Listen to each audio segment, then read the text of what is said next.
A paz de Deus, meus preciosos e queridos irmãos, sempre no glorioso nome de nosso Senhor Jesus Cristo. Então, meus queridos irmãos, este nosso irmão, né? Sérgio Pavão Oliveira, está vendo o nome dele aqui, ó? Sérgio Pavão Oliveira. Ele viu esse vídeo, né? Comentando comentários, pedra de esquina ou, né? Pedra angular, parte 2. Né? Ele ficou bravo, ficou nervoso, né? Quem é Tiago, ele escreve, né? Quem é Pedro? Quem é João para contradizer os ensinos de Jesus Cristo? Porque no meu vídeo, né, eu comento os comentários, né, de uma outra pessoa, né? Modolon. Ele me questionou, né, várias vezes, dizendo que eu escrevi em várias partes, dizendo quem é Tiago, quem é Pedro, quem é João, para contradizer os ensinos de Jesus Cristo. Aí eu faço uma pergunta para ele, pergunta agora a você, Modolon, quem é a pedra de esquina? Quem é a pedra angular para você? É a pergunta que eu faço também aqui para o nosso querido irmão, né, Sérgio Pavão Oliveira. Quem é a pedra angular para você? A pedra angular, a pedra de esquina para você é Tiago? É o apóstolo Pedro? É o apóstolo João? Quem é a pedra angular para você? E ele não viu o vídeo. E ele nem sabe do que se trata. Ele é o tipo do camarada que pega o ônibus lotado, mas ele quer ir sentado na janelinha. Assim não dá, né, meu filho? Você precisa ver as coisas que eu estou dizendo no vídeo, ver com cuidado, sem paixão, sabe? Sem fazer isso apaixonado. Porque quando você faz as coisas, você discute de maneira apaixonada, você vai cometer erros, vai falar absurdos. Pior ainda, né? Quando é o fanatismo. Aí, bem, quando é o fanatismo, então a coisa fica feia. É perigoso você me matar. Se você pudesse, tenho certeza, você me mataria. Não é verdade? Então, observe o seguinte, que Sérgio Pavão Oliveira, ele deixa aqui, ele inicia o seu comentário manifestando uma opinião que é a minha opinião, é a maneira como eu entendo. Quando eu faço essas perguntas, quem é Tiago, quem é Pedro, quem é João, para contradizer os ensinos de Cristo, eu também entendo que nunca passou pela mente dos discípulos contradizer os ensinos de Jesus Cristo. Tanto que eram mensageiros e cheios do Espírito Santo. Ora, esta é a minha opinião. É isto que eu defendo ao longo do vídeo que ele está contestando. Agora, veja bem, se você perguntar para qualquer crente da congregação, você disser que a salvação é pela fé, ele vai responder usando 2 versinhos de Tiago. Tiago 2,14-16, dizendo, fé sem obras é morta. Está entendendo? E a maioria das pessoas, dos crentes da congregação, não tem certeza da sua própria salvação. Por quê? Acreditam e usam versos de homens, principalmente de Tiago, para contradizer o Senhor Jesus. Tiago, que nem apóstolo foi, ele era irmão do Senhor e foi bispo na cidade de Jerusalém. Eu tenho documentos históricos que provam isso. Está aí na internet este livro disponível para a sua leitura. O título é História Eclesiástica, de Eusébio de Cesareia, que viveu do ano 263 até o ano 340 depois de Cristo. Então ele conheceu a terceira geração dos primitivos pais da igreja, os líderes da igreja primitiva. E ele escreve neste livro, inclusive fundamentado em cartas dos primitivos pais da igreja e também num famoso historiador de nome Flávio Joséfo, que escreveu a história dos hebreus, outros livros, por exemplo, Antiguidades, onde ele dá testemunho da pessoa de Jesus Cristo, dá testemunho do apóstolo João, dá testemunho de Tiago também. E na página 75 desse livro, ele diz o seguinte, são tais os relatos a respeito de Tiago, irmão do Senhor, de quem se diz teria escrito a primeira das epístolas universais, mas deve-se observar que é considerada espúria, quer dizer, adulterina, falsa. De fato, não muito dos antigos a mencionam. Quem são esses antigos? Os primitivos pais da igreja, os primitivos líderes da igreja primitiva, que escreviam cartas. E nestas cartas eles mencionavam versos das cartas do Novo Testamento. De fato, não muito dos antigos a mencionam, e nem a chamada Epístola de Judas. Também uma das 7 chamadas Epístolas Universais. Quer dizer, a carta de Tiago e a carta de Judas eram chamadas Epístolas Universais porque eram para todos. Diferente, por exemplo, da carta que Paulo escreveu aos Efésios, que tinha endereço. Era uma carta feita para a comunidade cristã que estava sediada na cidade de Éfeso. Carta aos Romanos era uma carta direcionada aos crentes que se achavam na cidade de Roma. A carta de Tiago, que você tem aí na sua Bíblia, a carta de Judas, que também está na sua Bíblia, não tem um endereço definido. É um documento para todos, por isso chamado universal. Então, não podemos usar versos escritos de homens para contradizer o ensino do Senhor Jesus. Mas eu tenho certeza que Sérgio Pavão Oliveira também não confessa a salvação. Ele crê que a salvação das nossas almas tem que estar associada a obras, firmeza, fidelidade, igreja, batismo, esse montão de coisas que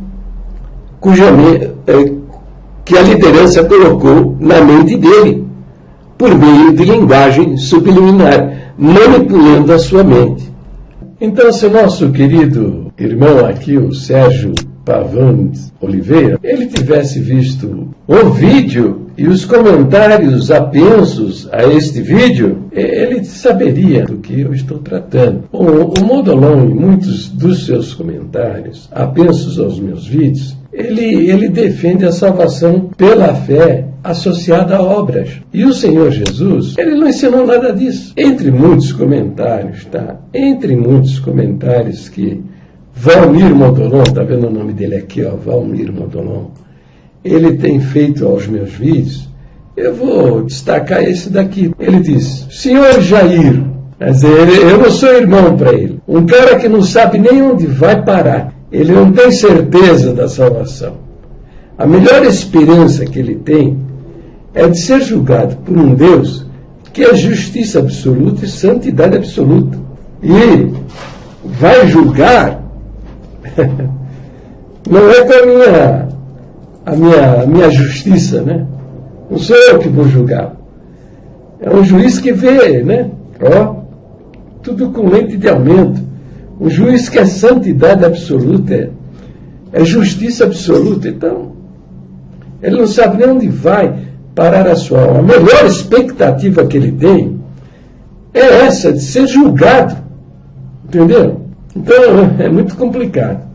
Mas ele diz, você menciona em seus vídeos, menciona sempre em seus vídeos as palavras de Jesus, onde ele diz várias vezes, quem crê em mim tem a vida eterna. Aí ele pergunta, Você acha que só crer nele é suficiente para a salvação? Ué, pelo amor de Deus, pelo amor de Deus. Esse rapaz aí, para mim, nem crente da congregação ele é. Porque não é possível. Aqui, ó, vamos pegar aqui os pontos de doutrina da congregação cristã no Brasil. Quer ver, ó? Tá vendo isso aqui, ó? Do nosso cenário. Isso aqui é o nosso cenário, né? Tá vendo? O final dele tem aqui, ó, os pontos de doutrina, tá? Então, vamos dar uma olhada, ó.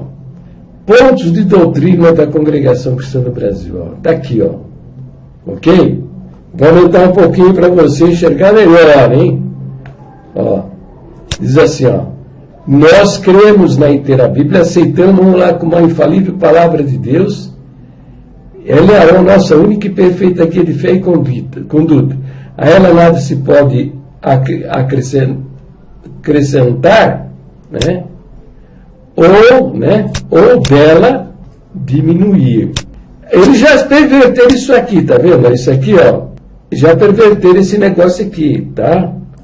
Por que eles perverteram? Veja o que eles fizeram. Vou colocar aqui embaixo a perversão, ó. A perversão que eles fizeram foi essa aqui, ó. Nós cremos na inteira Bíblia e aceitamos-la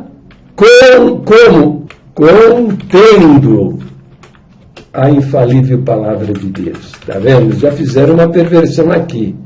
Vou aumentar, tá? Para você ver que...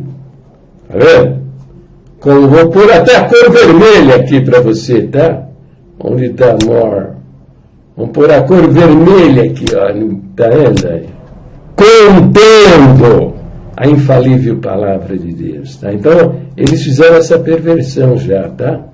Depois aqui o segundo ponto da doutrina diz assim, ó, aqui é o ponto onde eu estou entrando no seu questionamento, explicando quem é Jesus. Ó, o segundo ponto da doutrina diz, ó, nós cremos que é um só Deus, vivente, tá?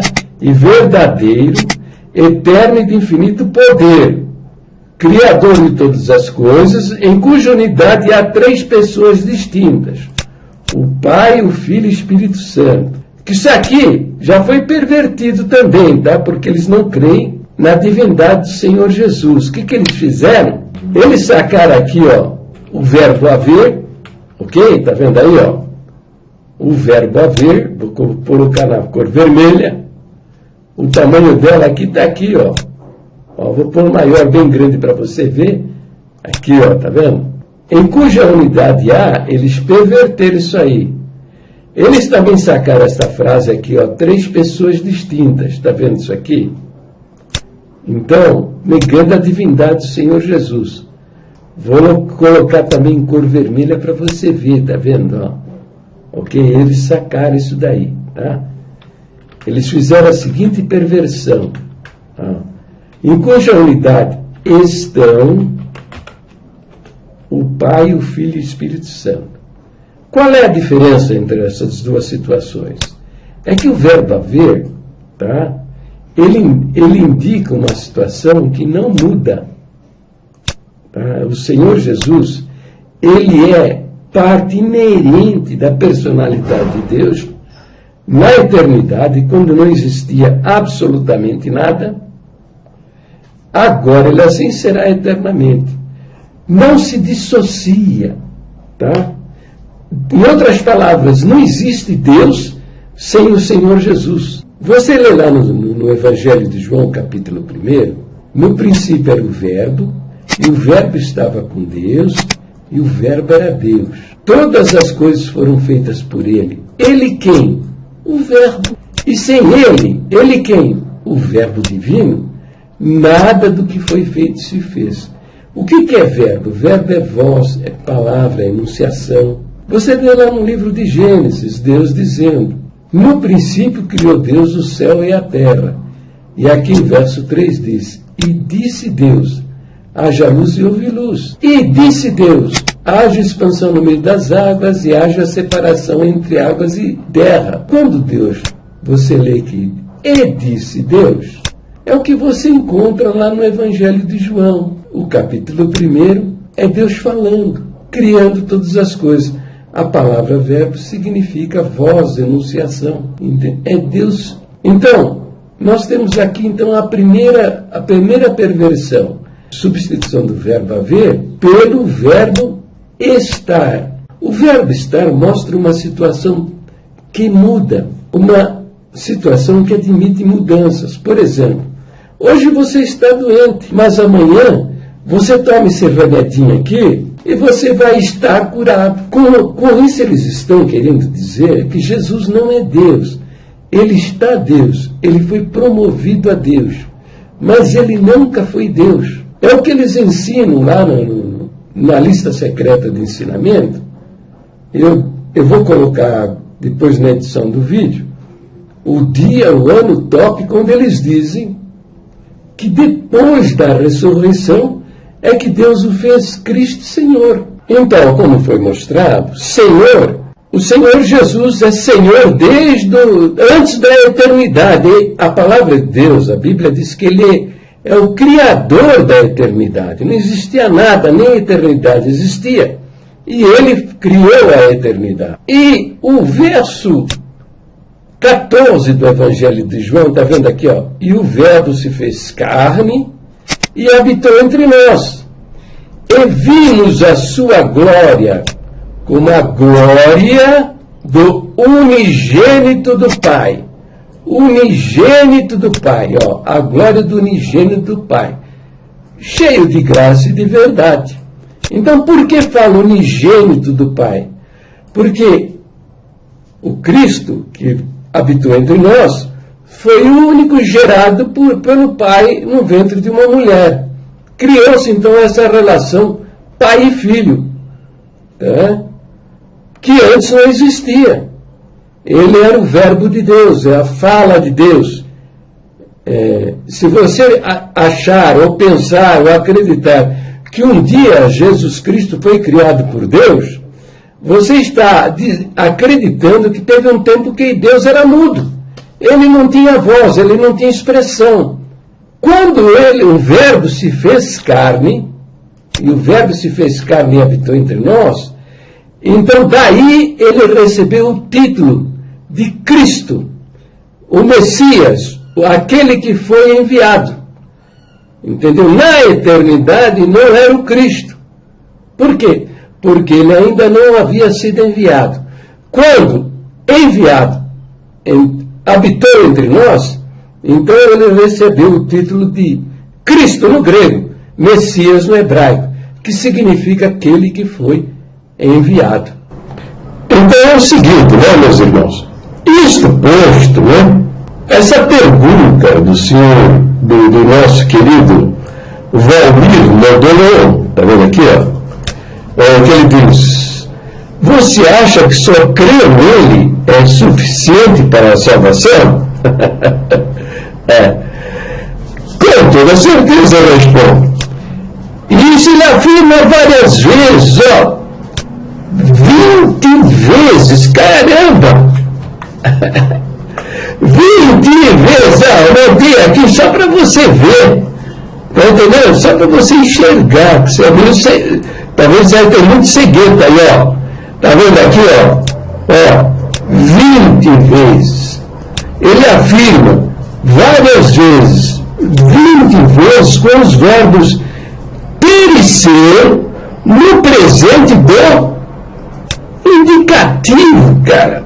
Então, Deus falou, está falado. Não tem conversa mole. Ele fala o seguinte: eu não sou homem para que minta, eu não filho do homem para que me arrependa. É verdadeiro? Aqui, minha gente, o que é isso? Deus não é homem para que minta, nem filho do homem para que se arrependa. Para quê? Está entendendo? Ele fala também: eu, o Senhor, não mudo. rapaz, eu, Senhor, não mudo. Está lá em Malaquias capítulo 3, verso 6. Então é muita incredulidade. Não são crentes em Jesus Cristo coisa nenhuma, tá? Não são crentes no que ele falou. Porque ele fala por 20 vezes sobre o Evangelho de João. Leia lá, está aí os versos na tela. Abra a sua Bíblia, vai ver. Ele fala 20 vezes. Quem crê em mim tem a vida eterna. Fala isso. Fazer o quê? Se ele falar isso, tem mais outra coisa também? Ele diz assim, ele fala que nunca perecerão. Nunca perecerão. Eu, da minha mão, ninguém pode arrebatar. Entendeu? Não deve ser verdade. O meu João está falando tanta coisa aí. Jesus diz aqui, João 10, 28. Vamos lá ver. As minhas ovelhas ouvem a minha voz. Não é a voz do ancião, não é a voz do homem. Se o homem fala e confere com o que está registrado na Escritura, beleza, louvado seja Deus. Se não confere, joga no lixo, entende? Porque as minhas ovelhas ouvem a minha voz. Aí ele não vai falar uma coisa nas Escrituras e na boca do homem fala coisa diferente. E eu as conheço, eu conheço-as, e elas me seguem. Essa turma não segue o Senhor Jesus, segue o homem. Tá? E eles não são ovelhas do Senhor. E Jesus diz, e dou-lhes a vida eterna. Eu lhes dou a vida eterna. E depois diz, e nunca hão de perecer. Está entendendo? Nunca. Sabe o que significa nunca? Nunca. Hão de perecer. E diz, e ninguém as arrebatará da minha mão. Depois diz, meu Pai que nos deu, que me deu estas ovelhas, meu Pai, é maior do que todos. E ninguém pode arrebatá-las da mão do meu Pai. E aí, como é que fica? Não, mas esses caras que estão fazendo a vossa cabeça, eles dizem o seguinte, Jesus diz aqui, e nunca hão de perecer, e ninguém as arrebatará da minha mão. Eles dizem, eles acreditam, não, arrebata sim, o diabo é poderoso. Ele pega a mão de Jesus, faz assim, abre, arranca o crente e leva para o inferno. É dupla segurança. O crente verdadeiro está aqui na mão do Senhor Jesus e tem outra mão aqui, a mão do Pai. Jesus diz, meu Pai que me deu essas ovelhas, que está aqui na minha mão, aqui, é maior do que todos. E ninguém pode arrebatá-las da mão do meu Pai. Está vendo aí, Ninguém pode arrebatá-las da mão do meu Pai. Mas essa turma está dizendo, não, o diabo é poderoso, ele pega a mão de Deus e arranca a mão de Deus. Aí pega a mão de Jesus, e abre assim, tá vendo? Aí pega o crente e leva para o inferno. É isso que esses homens acreditam. É isso. Meu certamente acredita nisso. Por quê? Ele está perguntando se o ensino, só crer no Senhor Jesus é suficiente para a nossa salvação. É claro, ele pergunta, você acha que só crer nele é suficiente para a salvação? Lógico, é o que ele está falando. No final desse vídeo eu vou passar todos os versos. São 20 versos, entende? Mas ele está me questionando porque ele acha que precisa de boas obras. Mas isso não é nem da nossa doutrina. Nem é da nossa doutrina, tá? Aqui, vou pegar os pontos de doutrina, tá vendo? Vou pegar os pontos. Abra o seminário. Pega o inário número 4, tá? Esse aqui é o número 4. Pega o inário número 5, tá? E você examina o quinto ponto de doutrina, tá aqui, ó. Nós cremos que a regeneração ou o novo nascimento, ó, só se recebe pela fé em Jesus Cristo, tá? Então, vou pegar aqui, ó, tá? Vamos procurar. Pontos de doutrina da fé que uma vez foi dada ao santo. Vamos pegar o quinto ponto de doutrina aqui, ó. Tá vendo aqui, ó? Vou aumentar para vocês verem aqui, ó. Tá vendo? Tá vendo aqui, ó? Tá escrito aqui, ó. Vamos lá. Nós cremos que a regeneração ou o novo nascimento, tá? Regeneração, o que é? Gerar novamente, tá? O que é gerar, hein? Vamos procurar o significado de gerar? O que significa gerar? O que é gerar, ó? Vamos procurar aqui, ó. Vamos colocar lá, porque aqui eu posso aumentar, né? Tá vendo aqui, ó? Significa dar existência, né? Filhos, procriar. Nós cremos que a regeneração, entre parênteses, vou colocar aqui, tá vendo aqui, ó? Regeneração. Gerar, ó. Gerar significa dar existência ou fazer a nascer, procriar.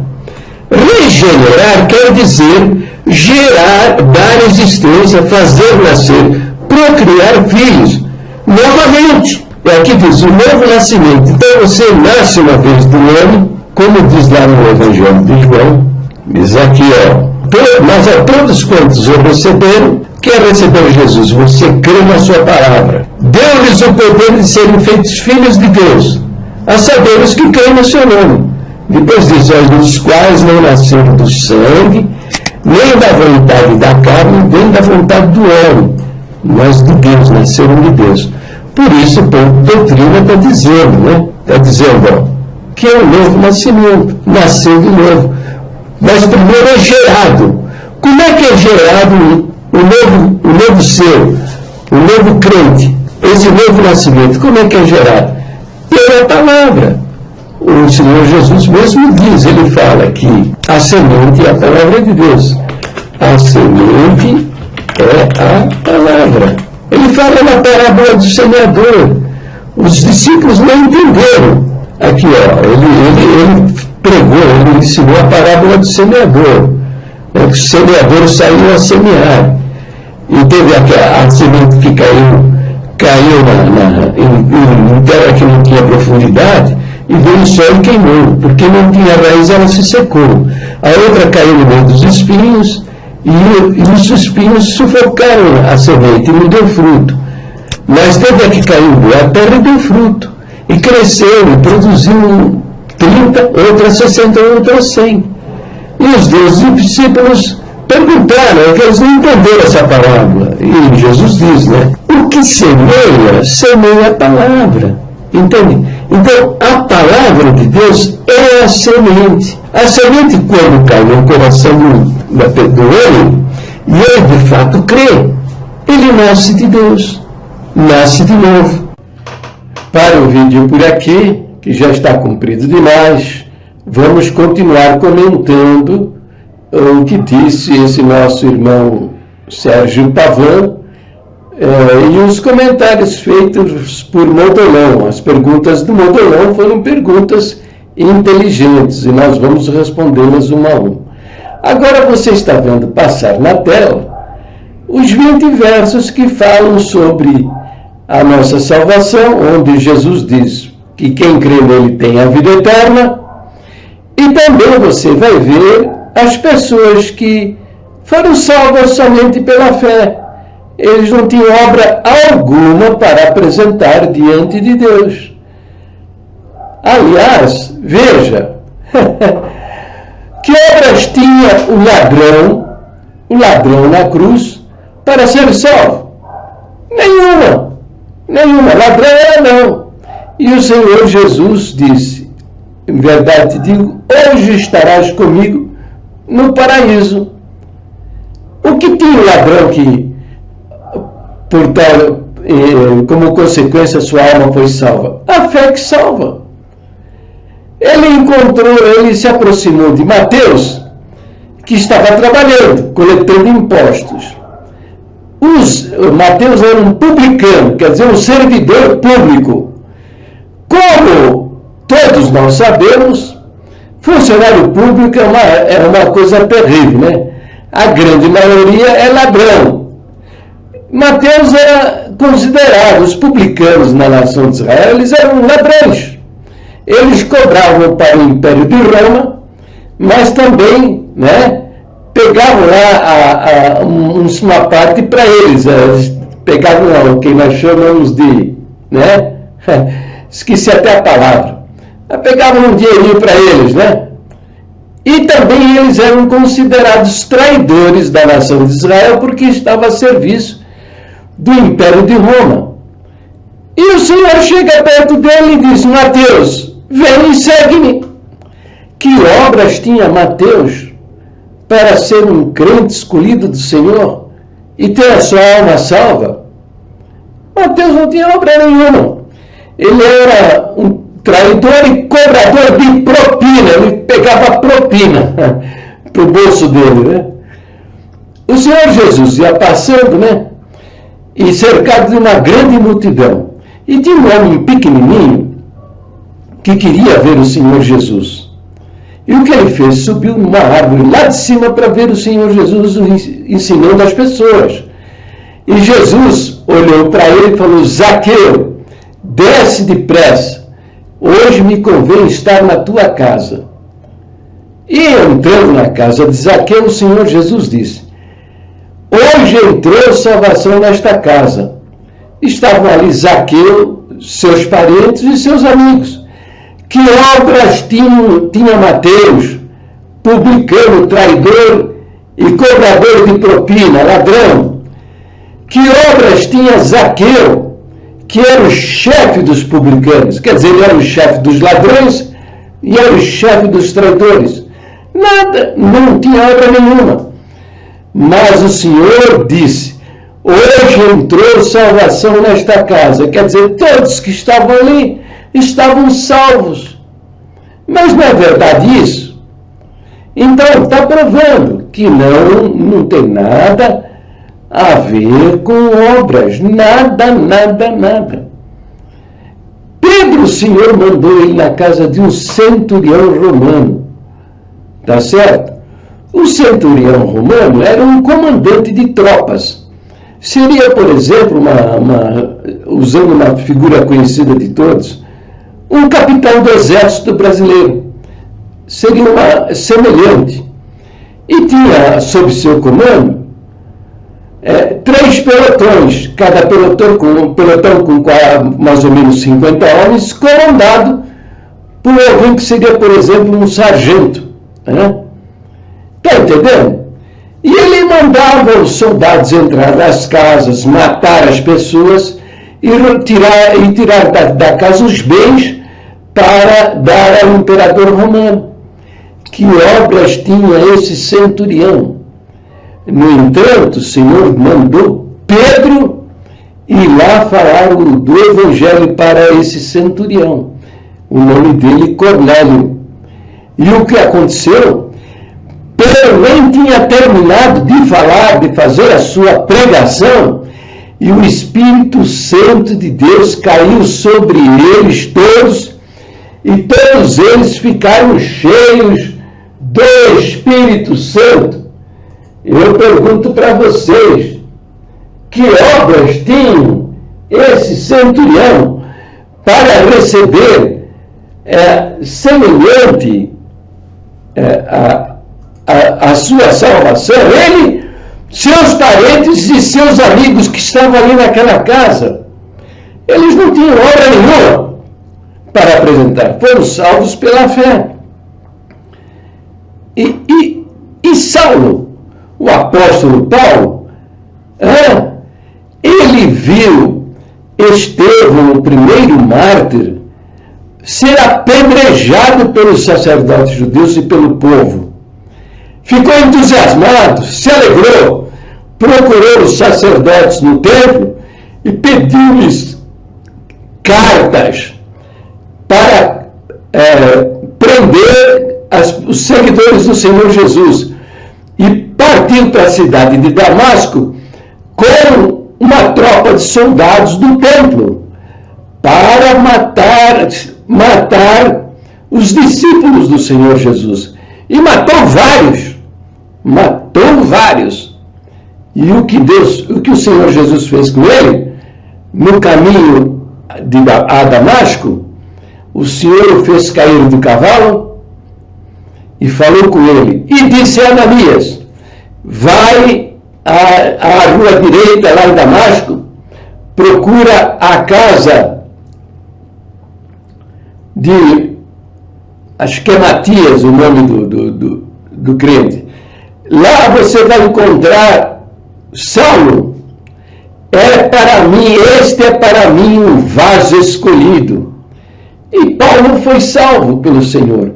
Que obras tinha Paulo para ser salvo? Nada. Tinha apenas fé, confiança. Todos eles foram salvos pela fé, pela confiança. E as curas que ele fez, o cego de Jericó, a mulher com fluxo de sangue, aquele homem que os amigos desceram, abrindo um buraco no teto e colocando-o na frente do Senhor, o leproso que voltou para agradecer. Que obra tinham estas pessoas? Nenhuma. Ele por acaso disse, vai batizar, senão é perigoso você morrer aí atropelado por uma carroça romana e perder a sua salvação. Não mandou batizar ninguém. Essas pessoas se aproximaram do Senhor Jesus, alcançaram o milagre e foram informados que eles já eram salvos muito tempo atrás, porque o Senhor falou a estas pessoas, a tua fé te salvou. Salvou quando? Salvou quando? Que dia, que hora, que lugar? Não sabemos, porque o Novo Testamento não relata. Mas temos a certeza absoluta de que eles foram salvos no momento em que viram. Os cegos não viram, mas ouviram o Senhor Jesus e creram de todo o coração que aquele era o Salvador da humanidade.